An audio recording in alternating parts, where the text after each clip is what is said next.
Assalamualaikum warahmatullahi wabarakatuh. Perkenalkan, kami dari kelompok 4 yang beranggotakan saya sendiri Ade Ayu Anggraini bersama rekan saya Alfredo Ananda Kusuma, Artia Rahmawati, Dera Liana Ningrum, Muhammad Redo Rizqullah, Tri Putra Ganesha, dan Yusuf Bahtiar ingin menjelaskan mengenai dampak pandemi COVID-19 terhadap pasar modal di Indonesia, studi kasus indeks saham komposit. Coronavirus disease 2019 atau COVID-19 telah menjadi pandemik wabah global yang menjalar di lintas benua. Sampai pekan pertama Mei 2020, setidaknya ada 4,1 juta manusia dari 212 negara yang tertular. Wabah ini juga telah menyebabkan lebih dari 8,9 miliar warga di Asia, Amerika, Eropa, Australia, Afrika, dan Antartika khawatir. Sebagian mereka itu harus terpaksa menjalani fase social distancing selama berbulan-bulan.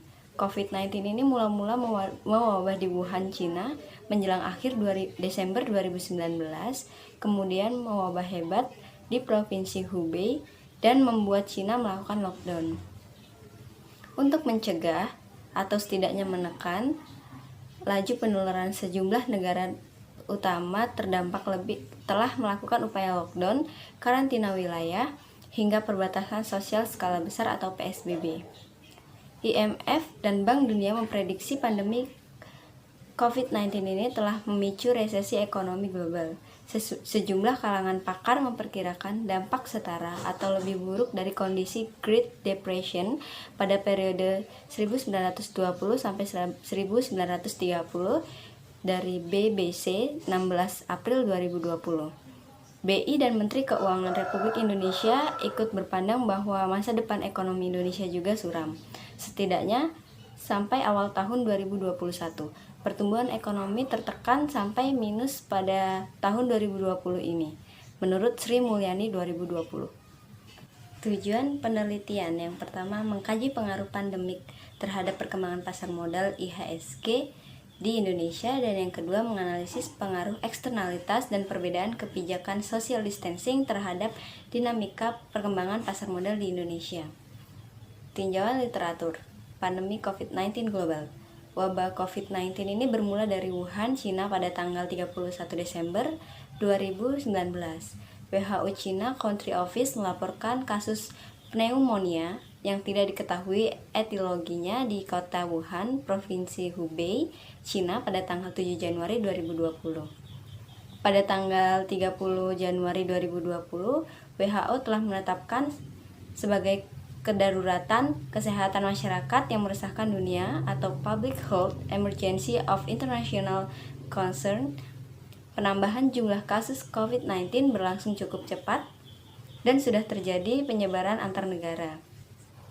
Sampai dengan tanggal 8 Mei 2020, Worldometer melaporkan bahwa total kasus konfirmasi lebih dari 4,9 juta kasus dari 276.000 kematian, di mana kasus dilaporkan di 212 negara atau wilayah. Pada tanggal 30 April, pandemi COVID-19 kembali menunjukkan peredaan dalam pertumbuhan kematian, sementara dalam pertumbuhan kasus kembali meningkat. Jumlah negara terdampak juga bertambah dari 210 menjadi 2012 negara. Sumber-sumber informasi yang dihimpun dari Worldometer sampai Jumat 1 Mei 2 pagi melaporkan secara global terakumulasi 3.303.850 kasus dan 233.813 kematian. Statistik Worldometer menunjukkan peningkatan kasus signifikan terjadi di Amerika Serikat, Inggris, Rusia, Jepang, Chili, Ceko, Ghana, Portugal, Peru, Prancis, Qatar, Maldiva, Kazakhstan, Belgia, Belanda, Panama, Afghanistan, Swedia, Indonesia, Ukraina, dan Dominika. Sementara penurunan kasus itu secara signifikan terjadi di Spanyol, Belarus, Bangladesh, Brazil, Turki, Italia, Polandia, Tanzania, Meksiko, Singapura, dan yang lainnya. Assalamualaikum warahmatullahi wabarakatuh. Penanganan wabah COVID-19. Dalam upaya pencegahan dan pengendalian wabah COVID-19 di Indonesia, sempat terjadi pro dan kontra antara kebijakan lockdown atau karantina wilayah dengan herd immunity. Akhirnya, Indonesia lebih memilih dengan kebijakan social distancing atau physical distancing dan pembatasan sosial berskala besar atau PSBB. PSBB itu sendiri mula-mula berlaku di Jakarta, kemudian disusul oleh Banten, Jawa Barat, Jawa Tengah, serta Jawa Timur. Dalam operasional tata laksana medis penanganan COVID-19, Kementerian Kesehatan dalam gugus tugas COVID-19 kemudian memperkenalkan beberapa kategori orang dengan suspek COVID-19, antara lain OTG, orang tanpa gejala, ODP, orang dalam pemantauan, dan PDP, pasien dalam perawatan. Setelah diuji dengan rapid test positif dan dikonfirmasi oleh tes PCR real time, seseorang baru dapat dinyatakan positif atau negatif COVID-19. Selanjutnya ada pasar modal. Saham merupakan instrumen pasar modal yang paling penting dan populer. Saham menurut Hamilton 1922 adalah bentuk keamanan yang menunjukkan pemegangan memiliki kepemilikan proporsional di perusahaan penerbit. Perusahaan menjualnya untuk mengumpulkan dana untuk pengembangan operasi bisnis mereka. Kemudian saham dibeli dan dijual terutama di bursa saham, meskipun ada juga penjualan pribadi dan mereka adalah dasar dari hampir setiap portofolio Bursa Efek Indonesia. Bursa Efek Indonesia itu sendiri mendefinisikan pasar modal atau capital market, yaitu sebagai pasar untuk berbagai instrumen keuangan jangka panjang yang bisa diperjualbelikan, seperti baik surat utang atau obligasi, equity atau saham, reksadana, instrumen derivatif maupun instrumen lainnya. Pasar modal merupakan sarana prasarana pendanaan bagi perusahaan maupun institusi lain, misalnya pemerintah, dan sebagai sarana bagi kegiatan berinvestasi. Dengan demikian, pasar modal memfasilitasi berbagai sarana dan prasarana kegiatan jual beli dan kegiatan terkait lainnya. Umumnya, instrumen keuangan yang diperdagangkan di pasar modal adalah instrumen jangka panjang seperti jangka waktu dalam waktu 1 tahun, seperti saham, obligasi, kemudian ada reksadana, kemudian dan lain-lain. Instrumen keuangan produk seperti yang diperdagangkan di pasar modal yaitu bentuknya saham, surat utang, reksadana, dan exchange trade fund atau ETF dan derivatif. Secara legal, Undang-Undang Pasar Modal Nomor 8 Tahun 1995 mendefinisikan pasar modal sebagai kegiatan yang bersangkutan dengan penawaran umum yang perdagangan efek, perusahaan publik yang berkaitan dengan efek yang diterbitkannya, serta lembaga dan profesi yang berkaitan dengan efek. Pasar modal memiliki peran penting bagi perekonomian suatu negara karena pasar modal menjalankan 2 fungsi, yaitu yang pertama sebagai sarana bagi pendanaan usaha atau sebagai sarana bagi perusahaan untuk mendapatkan dana dari masyarakat atau investor atau pemodal. Dana yang diperoleh dari pasar modal dapat digunakan untuk pengembangan usaha, ekspansi, penambahan modal kerja, dan lain-lain. Kedua, pasar modal menjadi sarana bagi masyarakat untuk berinvestasi dan instrumen keuangan seperti saham, obligasi, reksadana, dan lain-lain. Dengan demikian, masyarakat dapat menempatkan dana yang dimilikinya sesuai dengan karakteristik keuntungan dan risiko masing-masing instrumen. Yang kedua ada saham dan indeks saham. Investopedia mendefinisikan saham atau stok adalah sekuritas yang mewakili kepemilikan atas sebagian suatu perusahaan. Ini memberikan hak proporsional kepada pemiliknya atas aset dan laba kooperasi yang setara dengan jumlah saham yang dimilikinya. Sementara BEI mendefinisikan saham dapat didefinisikan sebagai tanda penyertaan modal seseorang atau badan usaha dalam suatu perusahaan atau perseroan terbatas. Pada sisi lain, saham merupakan instrumen investasi banyak dipilih para investor karena saham mampu memberikan tingkat keuntungan yang menarik. Indeks saham menurut BEI 2020 adalah ukuran statistik yang mencerminkan keseluruhan pergerakan harga atas sekumpulan saham yang dipilih berdasarkan kriteria dan metodologi tertentu serta dievaluasi secara berkala. Tujuan dan manfaat dari indeks saham antara lain yang pertama yaitu mengukur sentimen pasar, dijadikan produk investasi pasif seperti reksadana, indeks, dan ETF serta produk turunan. Baik, di sini saya akan menjelaskan tentang indeks harga saham gabungan (IHSG) yang menjadi objek penelitian. Dalam penelitian ini adalah pergerakan indeks harga saham gabungan (IHSG) atau indeks komposit. Sementara untuk melihat pengaruh eksternal, data yang digunakan adalah indeks saham FTSE 100 di London, Hang Seng di Hong Kong, dan Nasdaq di New York. Indeks harga saham gabungan disingkat IHSG. Dalam bahasa Inggris disebut juga indeks komposit atau Indonesia Composite Index. Merupakan salah satu indeks pasar saham yang digunakan oleh Bursa Efek Indonesia. B dulu disebut BEJ atau Bursa Efek Indonesia Jakarta. Diperkenalkan pertama kali pada tanggal 1 April 1983 sebagai indikator pergerakan harga saham di Bursa Efek Jakarta. Indeks ini mencakup pergerakan harga saham biasa dan saham preferen yang tercatat di Bursa Efek Indonesia. Posisi intraday tertinggi yang pernah dicapai IHSG adalah 6.689,287 poin yang tercatat pada tanggal 19 Februari 2018. Sementara posisi penutupan tertinggi yang pernah dicapai adalah 6.355,65 pada tanggal 29 Desember 2017. Dasar perhitungan IHSG adalah jumlah nilai pasar dari total saham yang tercatat pada tanggal 10 Agustus 1982. Jumlah nilai pasar adalah total perkalian setiap saham tercatat, kecuali untuk perusahaan yang berada dalam program restrukturisasi dengan harga di Bursa Efek B pada hari tersebut. Perhitungan indeks merepresentasikan pergerakan harga saham di pasar atau bursa yang terjadi melalui sistem perdagangan lelang. Nilai dasar akan disesuaikan secara tepat bila terjadi perubahan modal emiten atau terdapat faktor lain yang tidak terkait dengan harga saham. Perhitungan IHSG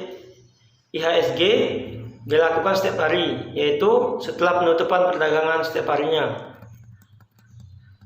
Dalam waktu dekat, diharapkan perhitungan IHSG dapat dilakukan beberapa kali atau bahkan dalam beberapa menit. Hal ini dapat dilakukan setelah sistem perdagangan otomatis diimplementasikan dengan baik. CNN Indonesia melaporkan bursa saham dari berbagai negara terlampau melemah sepanjang Maret dan April 2020. Penurunan itu masih dipicu penyebaran virus corona. Direktur Investa Sarana Mandiri Han Q 2020, penetapan status virus corona sebagai pandemi oleh WHO menambah kekhawatiran pasar sehingga menekan pergerakan harga saham. Untuk menekan penyebaran virus corona, sejumlah negara melakukan lockdown di beberapa kota yang positif terinfeksi virus corona.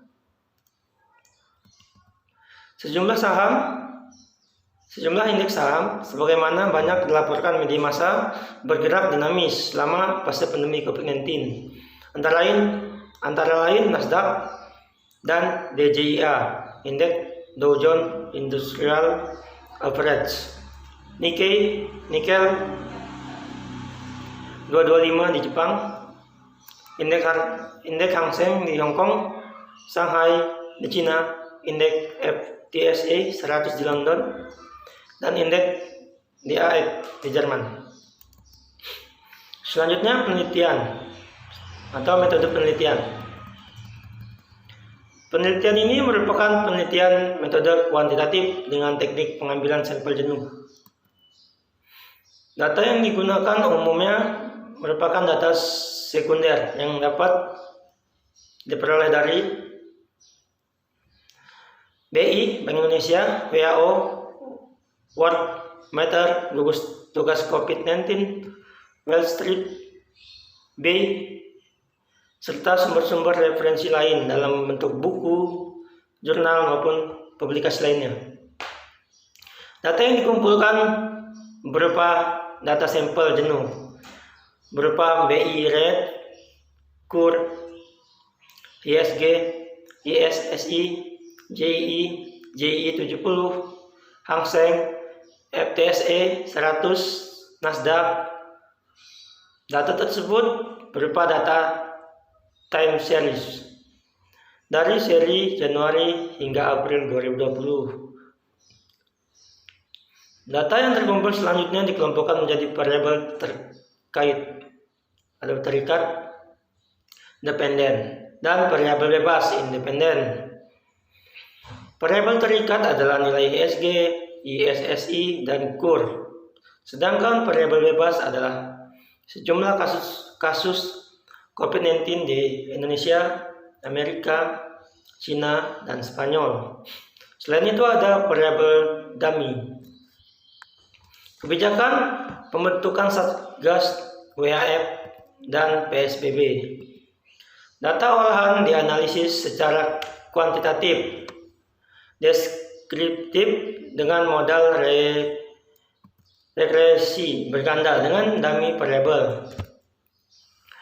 Pengaruh pandemi COVID-19, kebijakan penanganan, dan faktor eksternalitas terhadap pergerakan indeks harga saham atau IHSG, ISSI, dan KUR rupiah. Assalamualaikum, di sini saya akan menjelaskan bagian definisi operasional dan dampak COVID-19 terhadap IHSG.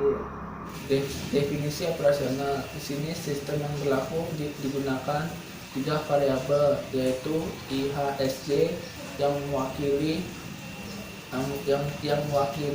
kegiatan indeks saham di Indonesia, terutama di Jakarta. Lalu ditambahkan dengan 2 variabel bebas, eksternal dan internal. Internal di sini mewakili peningkatan dan penanganan kasus COVID-19 di Indonesia dan juga pemberlakuan sistem work from home dan PSBB. Sementara eksternal yaitu diwakili oleh faktor-faktor berdasarkan jumlah kasus di negara-negara besar indeks pasar saham seperti negara Cina, negara Amerika, di Eropa, terutama di Inggris dan Hong Kong. Dampak pandemi COVID-19 terhadap IHSG. Jika dilihat dari hasil analisis menggunakan PView 25 pada waktu 1 Mei 2020, dapat saya jelaskan bahwa terdapat variabel-variabel bebas yang mempengaruhi signifikan terhadap pergerakan indeks saham IHSG. Berdasarkan data analisis PView, hal tersebut dipengaruhi oleh kasus-kasus peningkatan di negeri Cina, saham Haiku, dan saham di Amerika, serta pemberlakuan sistem work from home dan PSBB. Tetapi untuk melihat faktornya secara dalam masih diperlukan uji asumsi yang lebih lanjut terhadap aspek antar lokasi linearis dan normalis. Assalamualaikum, selanjutnya akan dilanjutkan. Langkah pertama, dilakukan uji multikolinearitas. Untuk memastikan ada tidaknya efek multikolinearitas, dilakukan uji VIF. Hasilnya sebagai berikut. Tampak ada pengaruh multikolinearitas antara variabel AS dan Spanyol. Indikasinya, nilai VIF yang tinggi pada keduanya. Untuk itu perlu dipilih salah satu kaidah yang digunakan adalah mengutamakan variabel yang VIF-nya lebih kecil. Maka, variabel AS, indikator pengaruh eksternal dari pandemi Amerika Serikat, dikesampingkan untuk menghilangkan atau meminimalkan efek multikolinearitas dari kondisi pandemik di AS. Peran AS dalam hal ini diwakili oleh pandemik di China dan pandemik di Spanyol. Setelah pengaruh AS di-delete dari analisis statistik, kini output dari uji multikolinearitas menjadi sebagai berikut. Tampak jelas efek multikolinearitasnya telah menurun drastis. Model ini lebih baik karena sebagian besar variabel bebasnya tidak memiliki multikolinearitas. Begitu juga dengan hasil analisis resesisnya menjadi lebih baik. Antara lain terindikasi dari semakin banyak variabel bebas yang berdampak signifikan. Dari tabel berikut terlihat kasus COVID-19 di Indonesia, China, dan Spanyol. Kemudian dinamika indeks saham di Hang Seng, serta kebijakan WFH dan PSBB berpengaruh nyata terhadap IHSG. Berikutnya, uji autokorelasi. Ini dimulai dengan membandingkan nilai DW hitung dengan DW table. Dari analisis diketahui DW hitung 1,6163. Kemudian dari tabel DW 100,8 dika. Diketahui nilai DI 1,46, DU 1,90. Jadi DU lebih besar dari DW hitung, lebih besar dari DL. Atau nilai MDW hitung terletak di antara lain batas bawah DW table, DL yaitu 1,46 dan batas atas DU 1,90. Makanya hasil meragukan atau belum dapat dipastikan. Untuk itu perlu bantuan uji lain. Untuk itu perlu dikonfirmasi dengan alat uji yang lain. Salah satunya adalah dengan Breusch-Corfit Serial Correlation. Hasilnya sebagai berikut. Hasil uji serial LM test menunjukkan nilai probabilitas chi-square atau probabilitas F statistiknya lebih besar dari standar error 0,05. Artinya dapat disimpulkan model regresi tidak memiliki autokorelasi. Berikutnya adalah uji untuk memastikan bahwa model memenuhi syarat homoskedalitas atau bebas dari unsur heterokedalitas. Ini dapat dilakukan dengan menggunakan beberapa uji heterokedalitas seperti uji Harvey, White. Berikut ringkasan hasilnya.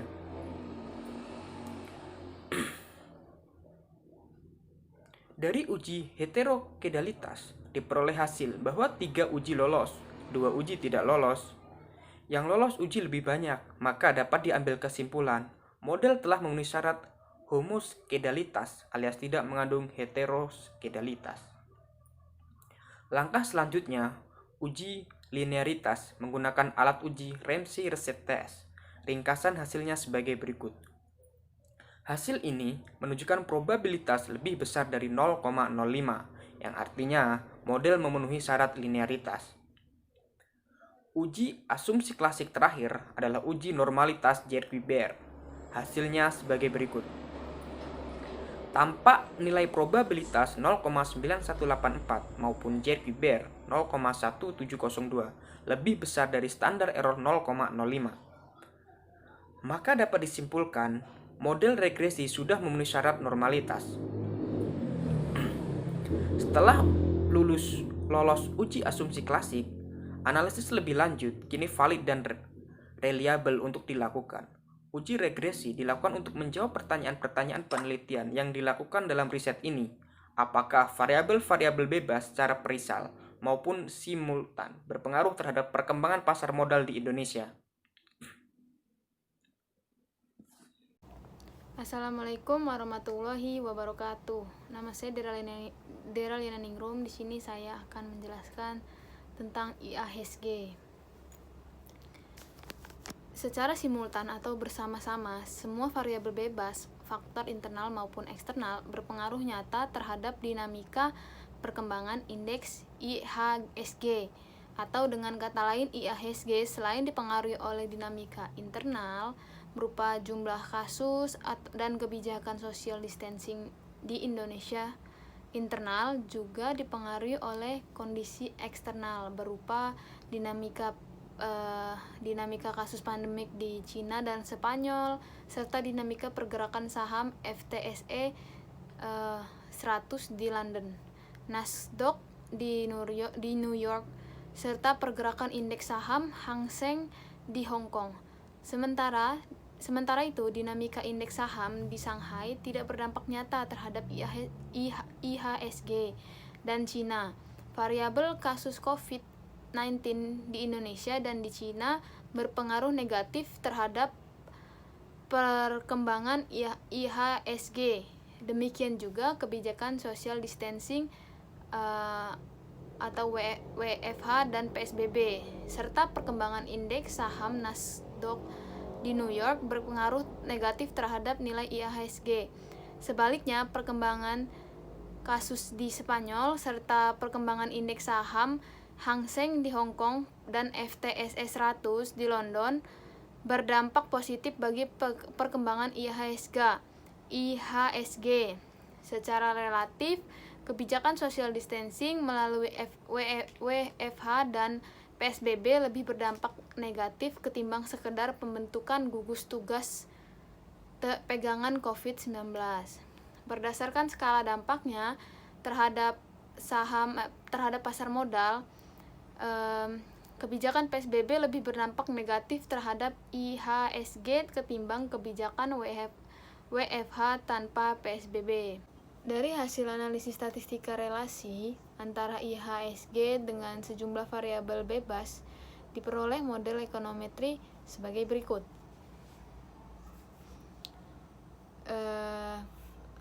Dari model ekonometri tersebut, kita dapat mengembangkan interpretasi sebagai berikut. Yang pertama itu nilai konstanta minus 444,866 menunjukkan bahwa jika kasus pandemik tidak mewabah pun ada tren indeks saham mengalami pelemahan. Ini sejalan dengan pendapat ekonomi Rizal Ramli dalam acara ILC, bahwa resesi ekonomi memang diprediksi akan terjadi, bahkan ketika pandemik COVID-19 tidak ada. Adanya pandemik memperparah peluang terjadinya resesi ekonomi. Lalu jika kasus COVID-19 di Cina bertambah 1000 per hari, maka indeks IHSG terkoreksi 1,23 poin. Sebaliknya, jika pandemik di Cina selesai atau tidak ada pertumbuhan, maka indeks IHSG stabil dan tidak bergoyang. Hasil penelitian Vina Cynthia Dewi tahun 2016 menunjukkan bahwa secara simultan tingkat inflasi nilai tukar rupiah dan tingkat suku bunga SBI berpengaruh signifikan pada IHSG, sedangkan secara parsial hanya nilai tukar rupiah dan tingkat suku bunga yang berpengaruh signifikan pada IHSG di BI. Indeks harga saham gabungan merupakan cerminan dari kegiatan pasar modal secara umum. Pergerakan indeks harga saham gabungan yang meningkat menunjukkan kondisi pasar modal sedang bullish. Sebaliknya, jika menurun menunjukkan kondisi pasar modal sedang bearish. Kejadian tersebut dipengaruhi oleh beberapa faktor makroekonomi, seperti volume perdagangan saham, nilai tukar, dan suku bunga Indonesia.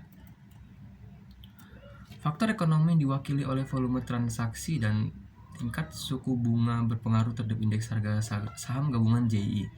Sementara nilai tukar tidak berpengaruh secara signifikan terhadap indeks JI.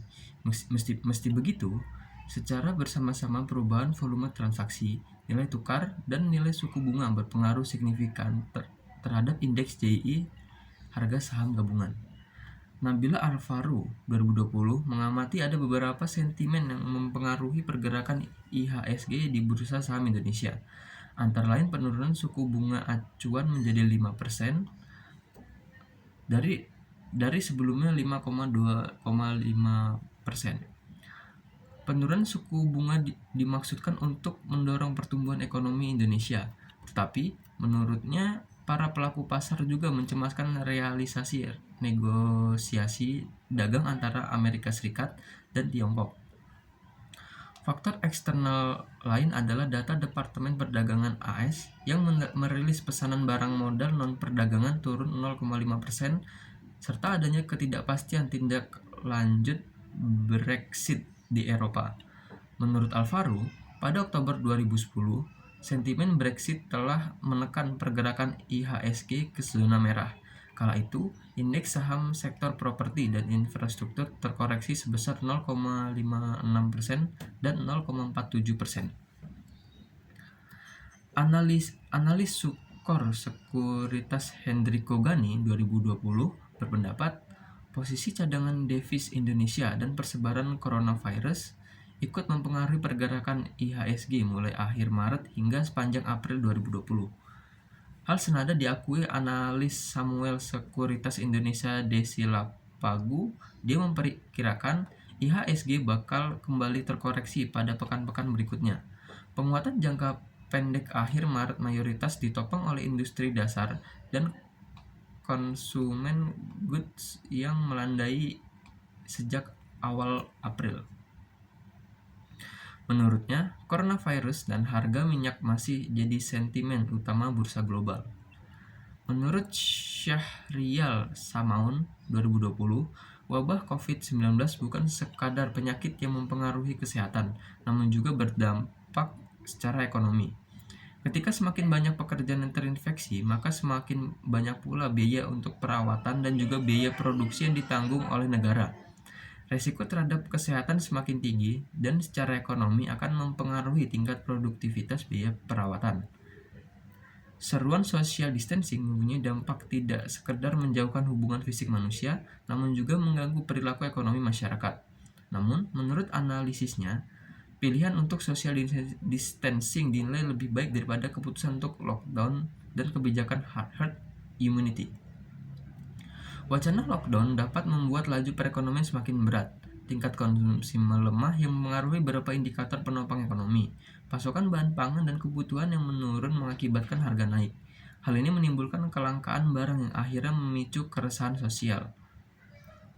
Untuk mendorong pertumbuhan ekonomi agar tetap berjalan di tengah krisis ekonomi wabah akibat COVID-19, pemerintah Indonesia telah mengeluarkan stimulus yang terangkum ke dalam 3 stimulus, yaitu stimulus fiskal, non-fiskal, dan sektor ekonomi. Ketiga stimulus tersebut berkaitan dengan kebutuhan masyarakat dalam bidang usaha, bisnis, pajak, dan sebagainya. Menteri Keuangan Indonesia, Sri Mulyani, perlu berkoordinasi bersama sejumlah institusi seperti Bank Indonesia, OJK, Lembaga Penjamin Simpanan, serta Komite Stabilitas Sistem Keuangan atau KSSK. Kesimpulan dan saran. Kesimpulan, pergerakan indeks saham gabungan atau IHSG di Bursa Efek Jakarta dipengaruhi oleh kondisi internal dan eksternal. Secara internal, kondisi pandemi COVID-19 dan kebijakan social distancing di dalam negeri mempengaruhi dinamika pasar modal. Secara eksternal, pandemi COVID-19 di Cina dan Spanyol ikut mempengaruhi dinamika pasar modal di Indonesia. Pandemi coronavirus di Indonesia, Cina, dinamika pasar saham Nasdaq di New York, dan kebijakan social distancing berdampak negatif terhadap pergerakan indeks saham IHSG. Sementara pandemik di Spanyol, dinamika pasar modal di Hong Kong dan London justru berdampak positif terhadap kondisi pasar modal di Indonesia. Saran. Berdasarkan temuan yang diperoleh dari riset ini, peneliti menyampaikan saran sebagai berikut. Yang pertama, untuk meminimalisir pasar modal, kebijakan social distancing perlu dikelola lebih hati-hati agar tidak memberi sentimen negatif terhadap para pelaku pasar modal di Indonesia. Yang kedua, kebijakan fiskal dan non-fiskal yang harus diambil hendaknya memperhatikan dinamika yang ada di Cina, Amerika, dan Eropa. Ini penting mengingat kejadian lingkungan eksternal ternyata berkorelasi kuat dengan kondisi dalam negeri.